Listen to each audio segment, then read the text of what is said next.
Hello everyone, नमस्कार। मैं सौरभ कुमार आप सभी का अलॉटमेंट चैनल पर स्वागत करता हूं। बच्चों, बहुत बड़ी अपडेट है, बहुत बड़ी खुशखबरी है कि इलाहाबाद के एफिलिएटेड कॉलेज के एडमिशन ओपन हो गए हैं। आप सही सुन रहे हैं, इलाहाबाद के एफिलिएटेड संघटक कॉलेज के एडमिशन ओपन हो गए हैं।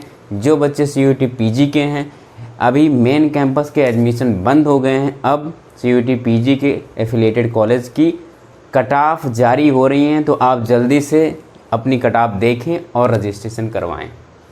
सवाल CUET UG वाले बच्चों के भी मन में होगा और ज़रूरी भी है कि सर क्या मुझे या फिर CUET PG वाले बच्चे के मन में ये भी सवाल होगा। हालांकि उनके डाउट तो क्लियर होंगे कि उनको जो रजिस्ट्रेशन करना है, ईश्वर शरण की बात करें, CMP की बात करें, तो आपको रजिस्ट्रेशन तब करना है जब आपका कट ऑफ, मतलब कट ऑफ का जो नंबर है आपके नंबर से मैच कर जाता है ना। मतलब जितनी कट ऑफ गई है उतना आपका नंबर आया है, तो आप ज़रूर रजिस्ट्रेशन करें और रजिस्ट्रेशन करके अपनी सीट पक्की करें। दो डाउट थे आपके जो CUET UG के बच्चे हैं, है ना, और बाकी और बहुत सारी CUET UG के बच्चों के विषय में बहुत सारी बातें हैं जो अभी ध्यान देने वाली बातें हैं ना। एक तो अभी डेट आपका 15 अक्टूबर तक है, तो एक बात ध्यान रखिएगा, 15 अक्टूबर से पहले आपको क्या क्या चेक करने हैं। पहली बात तो आपको एलिजिबिलिटी क्राइटेरिया चेक करनी है ना, कौन से सब्जेक्ट कंपलसरी हैं, है ना, क्योंकि एलिजिबिलिटी क्राइटेरिया में बहुत बड़ा बदलाव किया गया है इलाहाबाद यूनिवर्सिटी की तरफ से। ठीक, तो जैसा कि पहला CUET UG के बच्चों का सवाल था कि क्या सर हमें एफिलिएटेड कॉलेज के लिए अलग से फॉर्म भरना है, पहला सवाल ये था। दूसरा सवाल क्या था? दूसरा सवाल ये था कि सर कि ये कब शुरू होने वाले हैं। ठीक, तीसरा सवाल आपका था जो दो तीन दिन पहले आया था कि सर क्या सिर्फ 18 साल वाले ही बच्चे का एडमिशन होगा इलाहाबाद यूनिवर्सिटी में। ये तीन सवाल हैं। और चौथा सवाल जो एलिजिबिलिटी क्राइटेरिया को लेकर है, जितने भी CUET के बच्चे हैं वो पहले इन चीज़ों को बहुत अच्छे से देख लेंगे, समझ लेंगे, अदरवाइज आपका एडमिशन रह जाएगा, है ना। क्योंकि इलाहाबाद इन मामलों में बड़ा सख्त है, या फिर कहें थोड़ा लापरवाह भी है। ठीक है, जो डॉक्यूमेंट्स आपको पता ही क्या क्या देने हैं, नहीं पता होगा तो मैं उस पर वीडियो बना रखा है, उसको देखो, नहीं तो इसमें भी मैं वो बातें सम्मिलित करूँगा। पहली बात कि 18 साल से वाला जो बात है, तो उसमें कोई इशू नहीं है, आप फॉर्म भरिए। 18 साल से नीचे हों ऊपर हों, उससे एडमिशन का कोई लेना देना नहीं है। मैंने उस दिन भी कहा था, आज भी कह रहा हूँ, और यूनिवर्सिटी ने ये बात कही भी है कि 18 साल वाला जो मैटर है वो एक टेक्निकल फॉल्ट था। दूसरा सवाल कि क्या सर मुझे 2-3 फॉर्म भरने पड़ेंगे एफिलिएटेड कॉलेज के? तो बिल्कुल नहीं, यूनिवर्सिटी ने ये बात कही है कि बच्चे सिर्फ मेन कैंपस में ही काउंसलिंग करवा लें। वही काउंसलिंग का जो नंबर होगा, हम मेन कैंपस की सीट फुल होते ही अगले जो संगठक कॉलेज हैं, जो एफिलिएटेड कॉलेज हैं, उनको सौंप दी जाएगी। ठीक, तो बहुत ध्यान से सुनना, समझ में आया। अगर इस बात का प्रूफ लेना है तो ज़रा समझो, अगर इस बात का प्रूफ लेना है तो समझना कि जो भी PG का जो इलाहाबाद यूनिवर्सिटी का हो रहा है एडमिशन, उन्होंने पहले क्या किया था, मेन कैंपस में एडमिशन लिया। ठीक है, मेन कैंपस में एडमिशन लिया और मेन कैंपस अब फुल हो गया है, तो अब एफिलिएटेड कॉलेज के आज से ही एडमिशन शुरू हैं। लेकिन आज टेक्निकल प्रॉब्लम थी, एडमिशन नहीं हो पाया है, कल से एडमिशन शुरू है। ठीक, तो मेन कैंपस का जो नंबर था जहाँ तक हुआ, उसके बाद से वो लोग एफिलिएटेड कॉलेज में एडमिशन शुरू कर दिया। एफिलिएटेड कॉलेज ने अपनी कट ऑफ जारी कर रहे हैं, तो ऐसे सेम CUET UG में भी होगा, सेम प्रोसेस CUET, है ना। सेम प्रोसेस क्या होगा भाई, CUET UG में भी सेम प्रोसेस होगा। पहले तो आपका जो मेन कैंपस का फॉर्म भराया जा रहा है, इसी मेन कैंपस के फॉर्म से आपका एफिलिएटेड कॉलेज में एडमिशन होगा। क्लियर आ रही बात? मान लो मेन कैंपस में 500 नंबर गया है और उन्होंने एडमिशन ले लिया 450 तक। 450 तक नंबर आते आते मेन कैंपस में एडमिशन ख़त्म, सीटें फुल, तो अब 450 से लेकर CMP, है ना, ISDC, फिर ये SS खन्ना, तो ये सब यहाँ एडमिशन होने शुरू हो जाएंगे। ठीक, तो क्लियर है? तो दो डाउट आपको क्लियर हो गए, मतलब फॉर्म एक ही भरना है। हाँ, लेकिन फॉर्म सही भरना है भाई, एक फॉर्म भरना है, सही भरना है। अभी देखो करेक्शन का डेट भी ये लोग नहीं देंगे, है ना। इलाहाबाद इसमें बहुत सख्त है ना, तो एक बार अगर आपका फॉर्म भर गया हो तो एक बार देखिए क्या वो करेक्ट हो रहा है, कोई गलती तो नहीं है। एलिजिबिलिटी क्राइटेरिया पहले सबसे सही कर लो। देखो एलिजिबिलिटी क्राइटेरिया दो हैं, एक तो सब्जेक्ट की है और दूसरा आपका इंटर को लेकर है ना, कि इंटर में क्या होना चाहिए और सब्जेक्ट में क्या होना चाहिए, क्योंकि दोनों ही चीज़ों को बदल दिया गया है ना। तो चलो सबसे पहले एक एक करके समझते हैं, हर सब्जेक्ट का अलग अलग समझते हैं ना। चलो तो देखो बीए आर्ट की बात करें हम लोग, ध्यान देना, बीए आर्ट की बात करें तो सब्जेक्ट की बात कर रहे हैं, पहले ध्यान देना हम लोग सब्जेक्ट में क्या होना चाहिए, सब्जेक्ट में क्या होना चाहिए प्लस और 10+2 में क्या होना चाहिए, ये दो ही क्राइटेरिया हैं आपके पास। एक तो ये हो सकता है आप सब्जेक्ट में पास हो जाएं लेकिन 10+2 वाले में फेल कर जाएं, ठीक। तो ध्यान देना इतना ज़्यादा बदलाव हुआ। जरा देखो क्या हुआ है कि बीए आर्ट्स में, अगर आप बीए आर्ट्स के सब्जेक्ट समझते हैं, बच्चे समझते हैं, मैं बहुत ज़्यादा एक्सप्लेन नहीं कर रहा हूँ, आपने जो अरेबिक, हिस्ट्री है ना, इंग्लिश लिटरेचर वगैरह वगैरह, ठीक है, उसमें क्या था, आपको एक लैंग्वेज देनी थी और डोमेन में क्या था, दो चूज करना था, दो डोमेन चूज करना था। और जो ये बीए का है, बीए आर्ट्स का, दो डोमेन चूज करना था। और वो डोमेन कौन से थे, अब देखो इस डोमेन में सिर्फ आर्ट वाले ही बच्चे जा पाएंगे, साइंस वाले बच्चे नहीं जा पाएंगे, क्योंकि डोमेन में कौन कौन से सब्जेक्ट हैं, इकोनॉमी, जियोग्राफी है ना, साइकोलॉजी, एंथ्रोपोलॉजी, ये सब है। अब साइंस वाला बच्चा दो डोमेन लेके यहाँ नहीं आ सकता।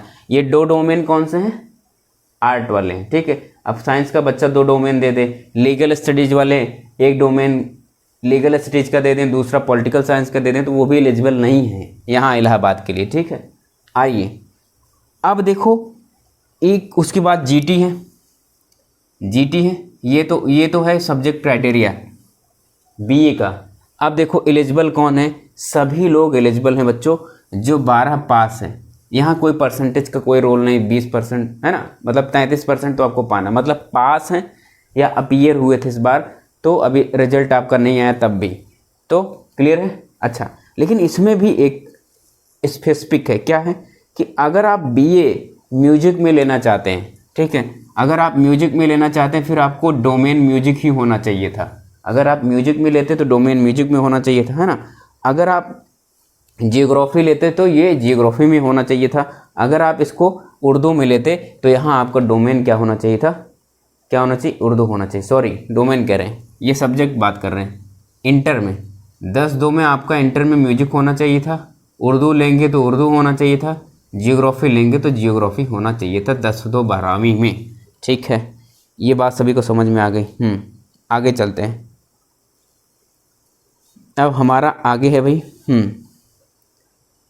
Bachelor of science. देखो बीएससी मैथ का ध्यान देना, बहुत ध्यान से समझना, बस 5 मिनट में हम लोग समझेंगे, लेकिन बहुत ध्यान से समझना। बीएससी मैथ देखो, बीएससी मैथ में क्या है, जियोलॉजी है, सॉरी फिजिक्स है, मैथमेटिक्स है, केमिस्ट्री है, कंप्यूटर साइंस है, डिफेंस स्टडी है, साइकोलॉजी है, जियोलॉजी है ना, स्टैटिक्स है और जियोग्राफी है। तो इसमें क्या चूज करा, एक लैंग्वेज, ठीक है, और इसमें 2 डोमेन चूज करा है। 2 डोमेन में आपको 2 डोमेन आप चाहे जो चूज कर सकते हैं, कौन कौन से, physics, chemistry, mathematics, computer science में 2 चूज कर सकते हैं, ठीक। और बच्चा इसमें भी क्या है कि अगर आप क्या हो मैथ ग्रुप से इंटर पास होने चाहिए, है ना, फिजिक्स, केमिस्ट्री, है ना, मैथमेटिक्स, 10+2 आपका किससे हो, पीसीएम से, ठीक है, तब आप पास होंगे। आइए बीएससी बायो, ठीक, बीएससी बायो में सेम यही है। बीएससी बायो में क्या है, लैंग्वेज, 2 डोमेन में बायोलॉजी है, केमिस्ट्री है ना, ये दोनों कंपलसरी हैं, ठीक। अभी हम लोग कंपलसरी भी चलेंगे, 2 डोमेन है ना, ये दोनों कंपलसरी हैं, ठीक है। आ रही बात समझ। अभी हम लोग इसमें भी जीटी है ना, जीटी तो यहाँ भी है, जीटी यहाँ भी है, ठीक है। जनरल टेस्ट इसमें भी ले रखा है। एप्लीकेंट हु हैज़ पास्ड और appeared at the above examination physics, chemistry, bio, इसमें क्या है, फिजिक्स, केमिस्ट्री, बायो, पीसीबी, ये तो एलिजिबिलिटी क्राइटेरिया 10+2 की होगी, ठीक है। बैचलर ऑफ, अब इसी तरीके से बायो का भी है, ये तो बायो का हो गया, मैथ का हो गया, है ना, बैचलर ऑफ साइंस, तो ये फैमिली वगैरह वगैरह हो गया ना, ठीक है।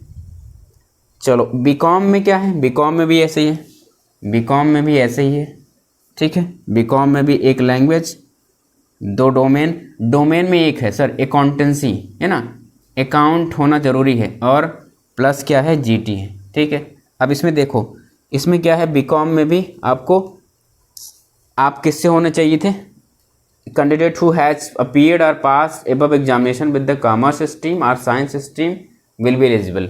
तो आप कॉमर्स से हों या फिर साइंस से हों तब भी एलिजिबल होंगे, ठीक है। आ रही बात समझ में। बीपीए का ऐसे है, ठीक है। बीपीए में भी ऐसा है, एक सेक्शन हिंदी, एक सेक्शन ये लैंग्वेज का, दूसरा जो सेक्शन है आपका डोमेन का, डोमेन में जो है आप म्यूजिक लेंगे, है ना, और तीसरा है आपका जीटी का, ठीक, जीटी का सेक्शन है, ठीक। इसमें भी आपको क्या करना है भाई, आपने इंटरमीडिएट में ये ले रखा हो एक म्यूजिक का सब्जेक्ट, ठीक है। आ रही बात समझ। इसी तरीके से मतलब कि ये सारी चीज़ें हुई हैं, ठीक है। बीए आर्ट्स की बात कर लें, ठीक है, बीएफए की, बीएफए में भी आपको क्या करना है, एक लैंग्वेज, एक डोमेन में आपका फाइन आर्ट होना चाहिए, ठीक है, और फिर जीटी, फाइन आर्ट और जीटी। फिर आपको, आप जैसे कि किसी भी एग्ज़ाम से रहे हों, कुछ भी आप सिर्फ इंटर पास रहे हों तब भी हो जाएगा। आप यहाँ इंटर पास रहें, यहाँ इंटर पास रहें, तब भी आपका एडमिशन हो जाएगा। इसमें ऐसा कोई क्राइटेरिया नहीं है, ठीक है। इसमें सिर्फ म्यूजिक का सब्जेक्ट होना चाहिए, इसमें यह भी नहीं है कि आपका म्यूजिक सब्जेक्ट होना चाहिए या नहीं होना चाहिए, ऐसा कुछ बाउंडेशन नहीं है, ठीक है। अब लास्ट है बीएलएलबी का। लो भाई, बीएलएलबी में क्या बदलाव हुआ, बीएलएलबी में कोई बदलाव नहीं किए इन्होंने, बस ये कहा कि भाई ये एक लैंग्वेज होगा आपका, एक डोमेन होगा, और वो डोमेन सिर्फ लीगल स्टडीज होगा, और क्या होगा, जीटी होगा, ठीक है। और बाकी एलिजिबिलिटी क्राइटेरिया यहाँ रख दिया भाई, कितना कितना। अब देखो इसमें थोड़ा सा इन्होंने बताया भाई कि 45% अगर आप क्या हैं भाई, 45% अगर आप जनरल है ना, अगर आप जनरल हैं तो अगर 40% अगर आप ओबीसी हैं, 42% अगर आप ओबीसी हैं, और बाकी 40% आप SC ST हैं, ठीक है। 40% आप अगर SC ST हैं, तो ये पूरा, ये सबका अभी जो मॉडिफाइड हुआ है, मॉडिफाई करके इन्होंने इसको भी बदल दिया है, और इसको तो कुछ जैसे कि बीएलएलबी के कोर्स में कुछ संशोधन नहीं हुआ, ये थोड़ा बहुत इधर उधर हुआ है ना, तो ये अभी लेटेस्ट है, तो इसको भी चेक कर लो अच्छे से एक बार अपने मन से। एक बार तो मैंने आपको बता दिया है, फिर से जाओ, है ना, ये देखो साइट पे मिल जाएगा, उनके डाउनलोड कर लेना, आपको मिल जाएगा, ठीक है, दिख रहा है, तो एक बार अच्छे से फिर से मिला लेना, अदरवाइज मैंने आप सभी को बता ही दिया है, तो ये सारी चीज़ें हो जाएंगी, ठीक। तो 4-5 चीज़ें जो थी, जो आपके डाउट्स थे, मैंने उसको बता दिया। अब आपको दिक्कत नहीं। पहली बात तो ये कि 18 साल का कोई इशू नहीं है। दूसरी बात कि आपका सिर्फ एक बार फॉर्म भरा जाएगा, जो अभी आप भर रहे हैं मेन कैंपस में। तीसरी बात, एलिजिबिलिटी क्राइटेरिया क्या है ये, और जल्द ही आप लोगों के भी CUET UG के भी बहुत जल्द ही आप लोग, मुझे लगता है कि दिवाली के बाद से ही एफिलेटेड कॉलेज के शुरू होंगे, और उससे पहले ही 15 तक ये लोग फॉर्म ही भरा रहे हैं, तो 15 मान के चलो दिवाली के बाद से ही शुरू करेंगे, या उससे पहले से ही थोड़ा बहुत शुरू कर देंगे, ठीक है। तो ये बातें आपको समझ में आ गई, टोटल बात समझ में आ गई, क्लियर है सभी को, है ना। तो हम वीडियो की एंड करेंगे, उम्मीद है आप सभी को अच्छे से समझ में आया होगा। तो पहली बात तो जितने बच्चे हैं सब लाइक करेंगे, है ना, और अगर नए बच्चे हैं तो चैनल को सब्सक्राइब कर लेंगे, ठीक, ताकि आने वाले समय में मैं आपको बहुत एक अच्छा अपडेट दे सकूं, है ना, ठीक। तो आने वाले समय में बहुत सारी वीडियो आने वाली है, जो बच्चे 2023 के लिए प्रिपेयर करना चाहते हैं, बुक्स, सेल्फ स्टडी, कोचिंग, सब इससे सब पे वीडियो आएगी, ताकि आप एक अच्छा डिसीजन ले सकें कहीं भी जाने से पहले, है ना, उससे पहले एक पूरा प्रिपरेशन कर लें, ताकि कभी बाद में ये आपको न लगे कि मैंने जो स्टेप्स लिए वो रॉन्ग थे, ठीक। तो उम्मीद करता हूँ ये सब सारी चीज़ें आपको समझ में आई होंगी, है ना। तो आप अच्छे रहें, स्वस्थ रहें, मस्त रहें, है ना। फिर मिलेंगे, थैंक यू।